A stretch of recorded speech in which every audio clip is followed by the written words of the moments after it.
Hello दोस्तों। स्वागत है आपका हमारे यूट्यूब चैनल प्रीति की कहानियों में। दोस्तों, रिया माथुर ने कभी नहीं सोचा था कि एक साधारण सी ट्रेन यात्रा उसकी जिंदगी की सबसे भयानक रात में बदल जाएगी। दिल्ली यूनिवर्सिटी से मास्टर्स की पढ़ाई पूरी करने के बाद वो पहली बार अकेले बरेली से मथुरा जा रही थी। ट्रेन नंबर 14266 जनरल सुपरफास्ट, रात 10:40। खिड़की कन्फर्म था। Seat coach S5 seat number 72। Railway station की भीड़ भरी आवाज़ों के बीच कुछ असामान्य था। प्लेटफॉर्म नंबर 6 पर खड़ी ट्रेन अजीब सी खामोशी में डूबी थी। रिया को लगा शायद वो ज़्यादा सोच रही है, लेकिन जब उसने S5 कोच में कदम रखा, एक ठंडी सी लहर उसके पूरे शरीर से गुजरी। कोच में लाइटें धीमी थीं, पंखे चल तो रहे थे, लेकिन आवाज़ जैसे गूंजती हुई लग रही थी। मम्मी, ट्रेन में बैठ गई हूँ, रिया ने फ़ोन कर कहा, फिर कॉल कट कर दी। उसने जैसे ही अपनी सीट पर सामान रखा, एक बूढ़ी औरत आई। झुकी कमर, सफ़ेद बाल और कांपती आंखें। उसने धीमी आवाज़ में कहा, बिटिया, खिड़की बंद कर दो, ये रात ठीक नहीं होती। रिया चौंकी। क्या मतलब दादी जी? औरत ने कुछ नहीं कहा, बस खिड़की की ओर इशारा करके वहां से चली गई। रिया को अजीब लगा, लेकिन उसने सोचा ये कोई अंधविश्वास होगा। खिड़की खुली छोड़कर वो बैठ गई और किताबें पढ़ने लगी। कुछ ही मिनटों में ट्रेन ने सीटी मारी और धीरे धीरे प्लेटफॉर्म छोड़ने लगी। रिया ने मोबाइल की बैटरी चेक की, 42% और फ़ोन साइड में रख दिया। उसने देखा कोच में ज़्यादा लोग नहीं थे। ट्रेन जब पहली बार किसी छोटे स्टेशन पर रुकी, तभी उसे खिड़की के बाहर कोई दौड़ता नजर आया, बहुत तेज, मानो इंसान से ज़्यादा कोई परछाई। रिया ने चौंक कर बाहर देखा, कोई नहीं था। उसने खिड़की बंद करने का सोचा, लेकिन तभी खिड़की के शीशे पर एक धुंधला चेहरा उभरा, आंखें गहरी, काली और मुर्दा जैसी। रिया की सांसें रुक गईं। जैसे ही उसने आंख झपकाई, चेहरा गायब हो गया। वो चिल्लाई, लेकिन आसपास कोई नहीं था जो सुन सके। उसने घबरा कर खिड़की बंद की और सीट पर सिकुड़कर बैठ गई। ट्रेन अब किसी वीरान से गुजर रही थी। बाहर पेड़, अंधेरा और एक रहस्यमयी सन्नाटा। तभी एक आवाज आई, तुमने खिड़की क्यों बंद की? रिया ने पलट कर देखा, कोई नहीं था, मगर आवाज दोबारा आई, इस बार पास से, जैसे किसी ने उसके कान के पास फुसफुसाया हो। उसकी सांसें तेज हो गईं। तभी सीट के नीचे से एक काला साया धीरे धीरे खड़ा होने लगा। उसकी आंखों से खून बह रहा था और होठों पर मुस्कान थी, भयानक, ठंडी मौत जैसी। रिया बेहोश हो गई। रिया को होश तब आया जब ट्रेन किसी स्टेशन पे खड़ी थी। चारों ओर हल्की रोशनी थी, पर कोच में फिर भी अजीब सी नमी और ठंडक थी, जैसे रात और अंधेरे ने मिलकर कुछ छिपा रखा हो। उसकी आंखें खुली तो उसने देखा कि उसका सामान अपनी जगह पर था, पर कोच लगभग खाली था। उसने जल्दी से मोबाइल उठाया, बैटरी खत्म। दिल जोर से धड़कने लगा। उसे पिछली रात का वो चेहरा याद आया, खिड़की, खून से भरी आंखें और वह फुसफुसाती आवाज़। वो उठी और कोच के बाहर जाने लगी।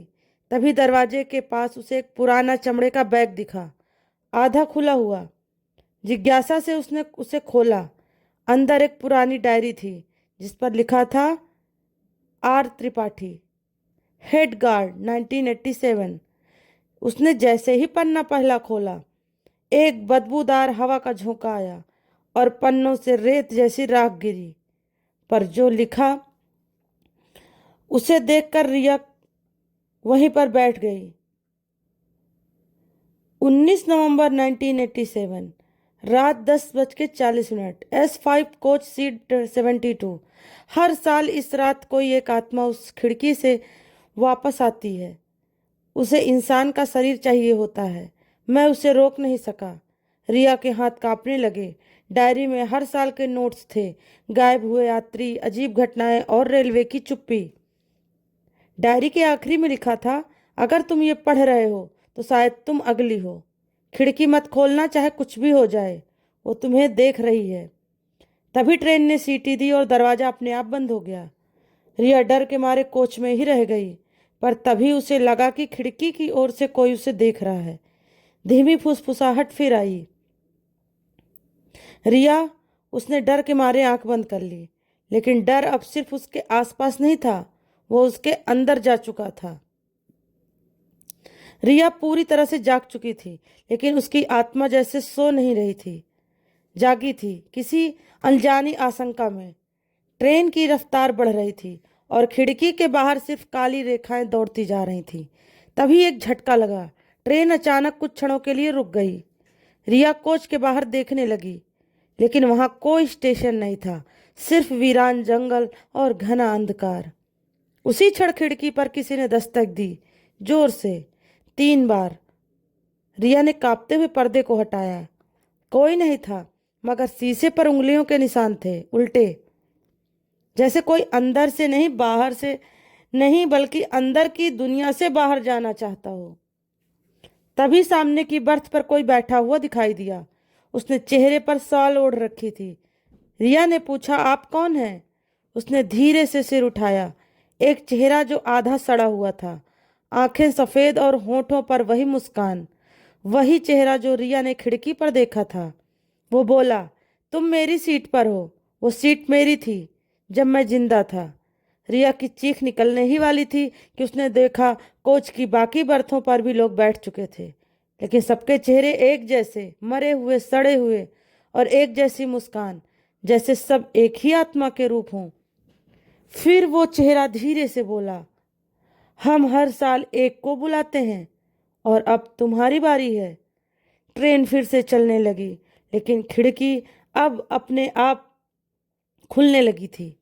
बाहर सिर्फ अंधकार नहीं था, वहां कोई दुनिया थी, परछाइयों की, मृत्यु की और आत्माओं की।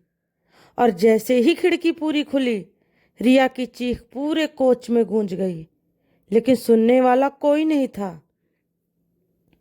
रिया की चीख के बाद ट्रेन में गहरा सन्नाटा छा गया।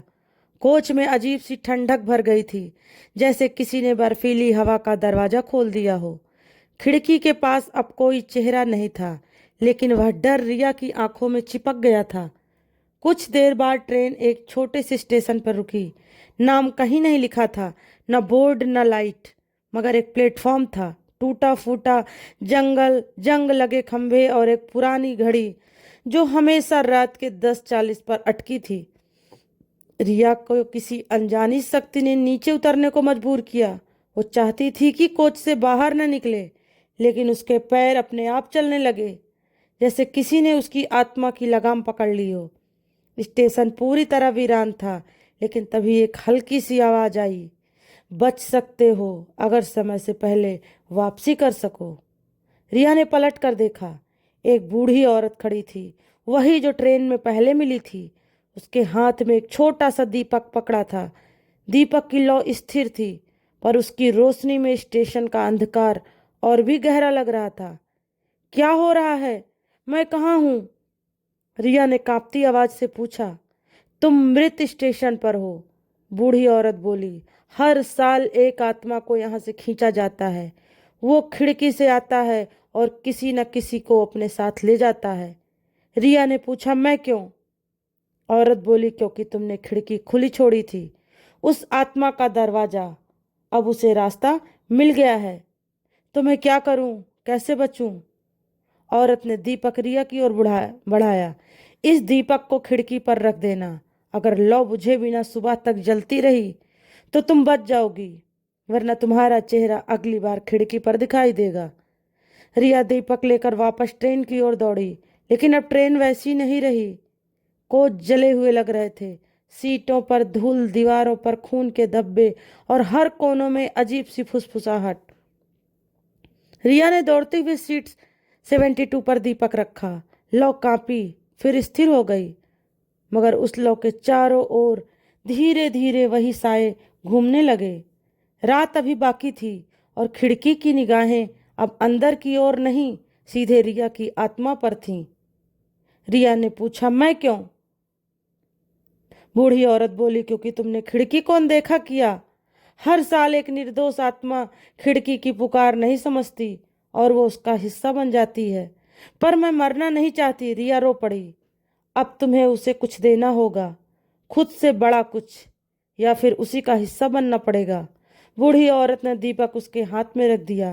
ये दीपक जलता रहा तो तुम बच जाओगी, लेकिन अगर बुझ गया तो तुम कभी उस ट्रेन से नहीं उतर सकोगी। दीपक लेकर रिया वापस दौड़ी। जैसे ही वो ट्रेन के कोच S5 तक पहुंची, वहां कुछ नहीं था। कोच गायब था। सामने सिर्फ अंधेरे में डूबी ट्रेन खड़ी थी, लेकिन उसके नंबर बदले हुए थे। मृत आत्माओं की सवारी। रिया की सांसें तेज नहीं, रुक रुक कर चल रही थीं। वो ट्रेन के करीब पहुंची। दीपक अब तक जल रहा था। अचानक उसे किसी ने पीछे से धक्का दिया। वो सीधे दरवाजे के अंदर जा गिरी। कोच अंदर से बदला था। हर सीट पर मरे मुर्दे मुस्कुरा रहे थे। फिर उसे सामने वही गार्ड दिखाई दिया, आर त्रिपाठी। मैंने तुम्हें चेतावनी दी थी, उसने कहा, पर अब देर हो चुकी है। रिया चिल्लाई, नहीं, मैं लौटूंगी। तो दीपक को बुझने मत देना, गार्ड बोला और गायब हो गया। ट्रेन चल पड़ी। रिया ने देखा खिड़की से वही काली परछाई अंदर आने की कोशिश कर रही थी। वो दीपक को बचाती रही। हवा, चीखें, साए सब कोशिश करते रहे पर उसे बुझाने की, लेकिन तभी अचानक कोई उस पर कूद पड़ा। दीपक रिया के हाथ से गिरा और जैसे ही लौ बुझी, सब कुछ काला हो गया। क्या कभी रिया वापस आ सकी? जानने के लिए नेक्स्ट पार्ट जरूर देखिएगा। और आपको ये कहानी कैसी लगी प्लीज़ कमेंट करके ज़रूर बताइएगा। और चैनल पर नए हों तो चैनल को सब्सक्राइब करिएगा। फिर मिलते हैं नेक्स्ट पार्ट के साथ। तब तक के लिए दोस्तों, नमस्कार।